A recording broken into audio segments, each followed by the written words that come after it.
So we have a significant development in the nationwide effort to remove suppressors and short-barreled rifles from the NFA. The Trump DOJ just filed a new motion asking for the court to allow them to introduce some brand new evidence at the very last minute so that they can defend the NFA. So let's talk about what is happening in this escalating legal battle. Now, before we jump into this video, if you want to support the channel, one of the best ways to do that is simply to subscribe. Also, click the like button. If you enjoy this type of content, click the like button. That just tells the YouTube algorithm that you appreciate this content and it shares it to more people. I also want to thank one of the main supporters of this channel, which is 1st Phorm. You guys know that 1st Phorm's an amazing company. They have great supplements. So maybe if you have a New Year's resolution and you're trying to get healthier, right now I'm on a health journey. New Year's resolution I've already lost 15 pounds since the beginning of this year. And a lot of the supplements that I use come from 1st Phorm. Also, I use a lot of their apparel. So if you're interested, if you're kind of on that journey as well, check them out using the link down below. And if you use that link and you order any supplements, you can get a free 5-pack of protein sticks. Now, if you've been following for a while, you will know that Congress passed H.R. 1, the One Big Beautiful Bill. And inside that new law, they essentially changed the NFA tax. They changed the tax on the making and transfer tax for suppressors, SBRs, SBSs, and AOWs. And that was reduced from $200 all the way to $0. Now, historically, the Supreme Court has upheld the NFA as a valid exercise of Congress's taxing powers. So that is critical also for these lawsuits that are currently moving forward.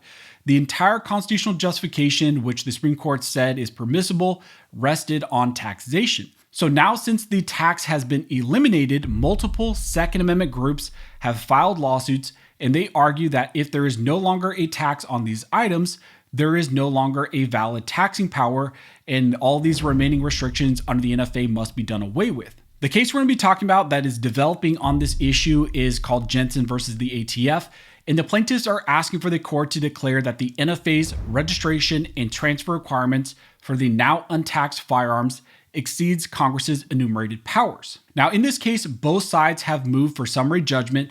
The plaintiffs want the court to rule now without a trial that the NFA's restrictions on suppressors and SBRs is in fact unconstitutional.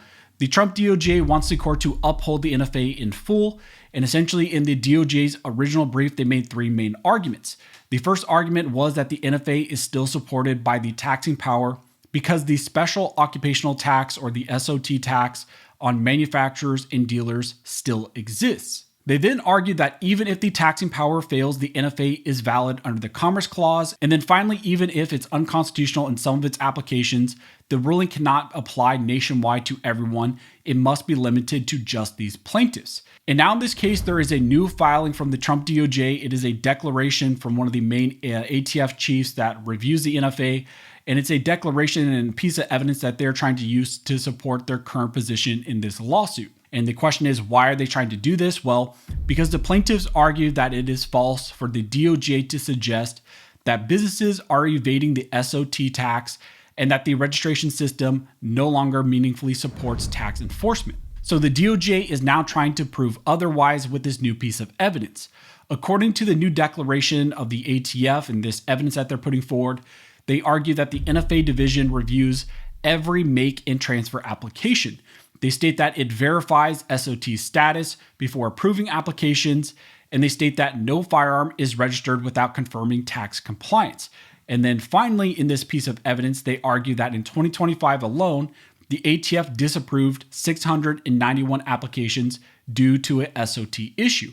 And they're putting this forward as showing why this is still valid and why all of the NFA restrictions should still remain in place. The DOJ argues that even though the $200 making and transfer tax is now zero, the registration system still plays an active role in enforcing the SOT tax. Therefore, the NFA, they argue, still fits within Congress's taxing powers. And, that's one of the big linchpins right now for this lawsuit. And it's one of the main arguments that the Trump DOJ is putting forward for why these remaining restrictions need to stay in place. So why is this so important? Well, that's really because there are kind of two things going on right now. First, under the court rules, you cannot introduce new evidence at the reply stage without permission from the court. That is why the DOJ filed this motion. In fact, in another lawsuit, very similar, dealing with the NFA and the $0 tax, which that is the Silencer Shop case, also in the Northern District of Texas, The ATF and the DOJ tried to do something very similar, but they did not follow the proper procedure, and that is being disputed right now in that lawsuit. So now the Trump DOJ is trying to, do it potentially the correct way and get this evidence in. However, the plaintiffs are likely going to argue that the DOJ had the opportunity to submit this evidence already, and they could have done this earlier, but now this is simply an attempt to fix some weakness in their arguments after they saw what the plaintiffs said in their reply. The plaintiffs are likely going to argue that this is kind of a second bite at the legal apple, and really it's just the Trump DOJ seeing that they made a ton of errors and their arguments are very weak, and now they're trying to supplement that to try to still, get the NFA to be upheld in front of this court. Now, the second critical thing is that, even if you take the DOJ's numbers at the face value, 691 may sound dramatic, but keep in mind the ATF processes millions of NFA transactions every single year. That means that the SOT denials represent a very tiny fraction of the overall activity through the NFA. So they are trying to use this very small number to justify the broader regulation of all these items under the NFA.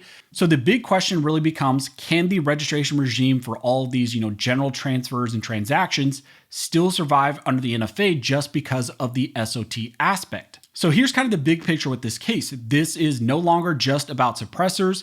This case is also about whether Congress can maintain a sweeping federal registration regime and all these restrictions with no revenue generating tax behind, this type of scheme. And a big question becomes how far federal power extends once its original constitutional hook now disappears, because again, there is a $0 tax on these items.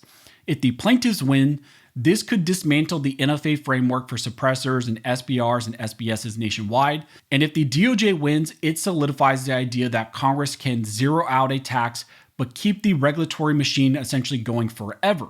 That's a massive question that now these courts will have to address in these NFA lawsuits. So that's where this currently stands. Like I mentioned, the ATF and the DOJ are trying to get in some new evidence to try to bolster their argument that the NFA needs to stay in place because of the SOT tax. But here the plaintiffs are pushing back against that, saying that you had the opportunity already to submit this evidence. You're kind of now trying to strengthen your case because you found out that it was weak. And still, even with this new evidence, you're showing that there's a fraction of transactions that maybe are still, in some ways tied to taxing, but the overall purpose of the NFA, the overall taxing power that was used by Congress is now done away with. And you're trying to essentially supplement that with this tiny aspect of the NFA. So that's what's currently happening. As we get more information, as it develops more, I will let you guys know. If you like this video and you would like to support the channel, one of the best ways to do that is simply to like, comment, and subscribe. All of those things help to fuel the algorithm and just tells the algorithm that you appreciate this type of content and it should share it to more people. But as always, thank you so much for all of your support.